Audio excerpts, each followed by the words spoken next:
E ainda para falar desse assunto, a gente vai ouvir agora o advogado especialista em direito eleitoral, Alberto Rolo, que vai aparecer aqui na tela comigo. Doutor Alberto, um prazer estar aqui na tela da CNN. Doutor Alberto sempre me ajuda com várias questões eleitorais, mas queria partir desse primeiro ponto. Eu trouxe essa informação desse acordo judicial que foi feito na ordem civil ali entre a produtora e o Podemos, de gastos que eram previstos para pré-campanha, gastos do partido, do quanto esta questão pode, neste julgamento do mandato de Sérgio Moro, forçar a Justiça Eleitoral a criar um parâmetro de como caracterizar pré-campanha e do que pode ou não pode ser feito e, principalmente, do que e de quanto pode ou não pode ser gasto caso aconteça uma situação dessa, uma figura que almeja um cargo maior do que aquele que ele de fato vai disputar as eleições depois. Boa tarde, bem-vindo aqui ao Brasil Meio-Dia. Boa tarde, Euripita. É um prazer falar com você e com os amigos da CNN. Uma coisa eu já começo a dizer, você tem bom gosto para escolher cor de gravata, hein? É verdade. Então vamos lá. Estamos combinando. Respondendo a sua pergunta, olha, os olhos estão voltados para esse julgamento que começa hoje, porque esse julgamento vai estabelecer muitos parâmetros, como você está falando. Um deles é o que pode ser gasto na pré-campanha, o que é abuso do poder econômico. As acusações são essas: abuso do poder econômico, abuso dos meios de comunicação social e Caixa 2. Mas na pré-campanha, o que é considerado abuso do poder econômico? Porque na lei, Yuri, é importante falar isso, na lei não tem um limite. Você estava falando agora na matéria, né? Estava falando de números, né? Quase 2 milhões de reais daquele contrato, que o valor de limite para a campanha de senador era em torno de 4 milhões e 500 mil, você arredondou 4.400 para 4.500, que o limite de presidente da República seria muito maior. Mas isso está previsto na lei, mas a pré-campanha não tem limite. Então esse é um dos parâmetros que a Justiça Eleitoral vai voltar a discutir e, de alguma maneira, vai estabelecer também a partir deste julgamento. Então, por isso é que é importante. E aí, respondendo objetivamente a sua pergunta, Yuri, lógico que esse acordo que foi feito numa ação civil, numa ação de cobrança, é um elemento importante para a prova, para a convicção dos julgadores, porque a partir do momento que o partido Podemos fez um acordo judicial para pagamento de uma produtora, as partes reconhecem que esses foram os valores praticados naquele contrato, naquele momento, no primeiro semestre da eleição de 2022. Portanto, é uma evidência de que só naquele contrato foram gastos em torno de 2 milhões de reais. Para chegar nos 4 milhões e 400 mil ou 4,5, como você arredondou, ficou faltando pouca coisa. Então, é isso que vai ser discutido agora. Pois é. Doutor Alberto, deixa eu trazer o Pedro Duran também para essa conversa, e o Pedro separou alguns números para depois também trazer para a discussão aqui com o advogado Alberto Rolo. Pedro, você levantou ali os gastos de campanha para a gente ter um balizamento, um parâmetro do que a gente está falando nessa ação. Isso, porque a gente tem a pré-campanha e tem a campanha de fato, quando os candidatos são registrados e oficializados.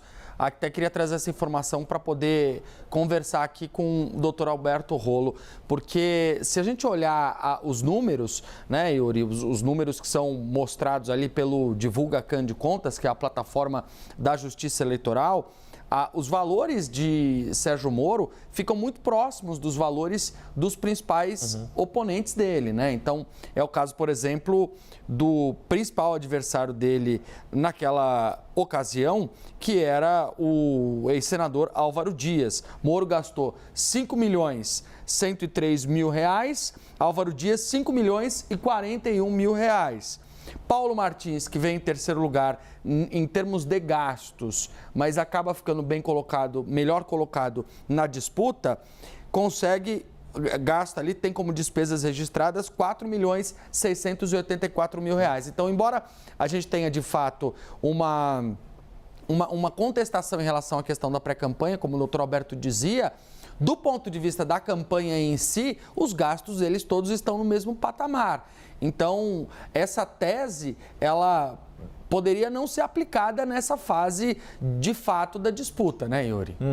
Bom, Pedro, se você quiser já colocar, vamos trazer aqui o doutor Alberto Rolo para participar conosco aqui da tela, agora sim, né, na tela. Pedro Duran, pergunta. é sua. Então, sobre isso, doutora, a regra do jogo começa a valer em que momento? Porque a gente está há mais de 6 meses, por exemplo, das eleições de 2024, já se fala em pré-campanha e já tem partidos fazendo ações, né? Só que você não teve ainda as convenções, a oficialização. No caso de Sérgio Moro, quando que essa regra deveria começar a valer? Até para se caracterizar um abuso de poder econômico, porque pode-se dizer que anos antes de uma eleição os candidatos já estão preparando, mas o que vale ali na Justiça Eleitoral de fato, que são os gastos declarados, esses já têm um equilíbrio maior. Pedro, boa tarde. Veja a importância do seu raciocínio para efeito da Justiça Eleitoral. A campanha eleitoral começa a partir de 16 de agosto. Começou em 16 de agosto de 2022 e começa agora nesse paralelo em 16 de agosto de 2024. Então, gastos de campanha eleitoral, oficialmente, são todos aqueles a partir de 16 de agosto. Tudo aquilo que aconteceu antes é considerado pré-campanha e não é obrigatório, a lei não exige que isso seja contabilizado na campanha eleitoral, porque não é campanha, é pré-campanha. Então, esses números que você mencionou, que são próximos, são os gastos que foram feitos em 2022 na campanha eleitoral de senador. Esse vai ser o argumento de defesa. A defesa vai dizer hoje, olha, nós não gastamos nada mais do que os outros, muito próximos do que os outros. Aquilo que foi gasto antes foi pré-campanha. Por isso é que eu falei, quando a gente estava conversando com o Yuri, que esse julgamento é importante porque vai estabelecer um parâmetro. É lógico, é um julgamento do TRE do Paraná, vai servir como exemplo para o Brasil inteiro e depois quem perder vai recorrer para o TSE. E aí o TSE vai ter oportunidade de fixar novamente um precedente. Muito se fala daquele precedente do Mato Grosso da juíza Selma, que foi senadora e foi cassada.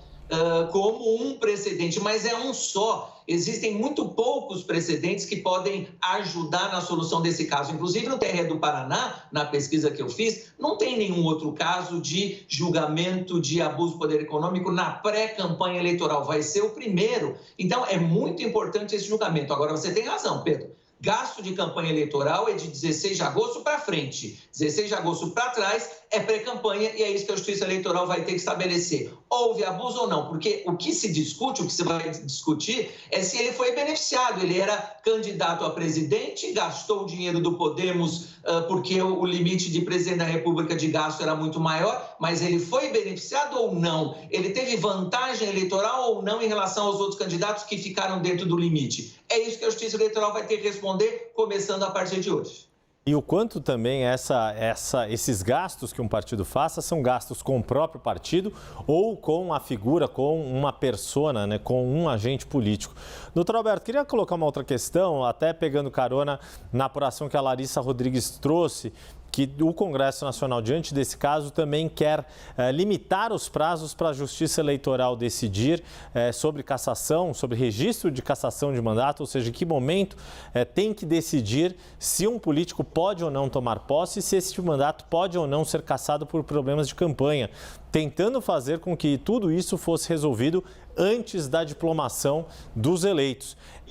Te soa como um prazo viável ou, diante do volume de eleições que a gente tem no Brasil de candidatos, a Justiça Eleitoral, nem a Justiça Local nos estados e muito menos o TSE teriam condições de colocar isso em prática? Eu acho que a ideia de estabelecer um prazo, Yuri, é razoável, desde que esse prazo seja possível de ser atendido, de ser cumprido. Se a ideia é que o julgamento ocorra antes da diplomação, não dá. Se você tem que respeitar a ampla defesa ao contraditório, não dá tempo. Vamos lembrar, a eleição, e é de senador que nós estamos falando, então não tem 2 turnos, é um turno só, é no primeiro domingo de outubro, começo de outubro. A diplomação é em dezembro. Então não dá tempo, em 2 meses praticamente, julgar um processo desta importância, dessa relevância, garantindo-se o amplo direito de defesa e o contraditório. E mais, começa a julgar no TRE do Estado, nesse caso do Paraná, e depois tem recurso para o TSE. Não dá tempo. Agora, se a gente falar em 1 ano, em 1 ano e meio, 18 meses, aí eu acho que começa a ficar mais factível, possível de ser feito. É lógico, porque o Estado do Paraná, os eleitores do Paraná, não podem ficar com uma representação que pode ser cassada amanhã ou depois, ou qualquer outro Estado. Então, um prazo razoável, eu acho que dá para discutir nessa reforma aí que está sendo falada, né, do novo Código Eleitoral, eu acho possível, mas não um prazo que não possa ser cumprido. Alberto Rolo, advogado especialista em direito eleitoral e oráculo de todos nós nas questões eleitorais, sempre nos ajuda ali a esclarecer e agora podendo fazer isso também para os espectadores da CNN Brasil. Alberto Rolo, muito obrigado, uma boa tarde, uma boa semana para o senhor. Eu agradeço, Yuri, Pedro, uma boa tarde, um bom trabalho para todos vocês e os amigos da CNN. Obrigado mais uma vez. Pedro Duran.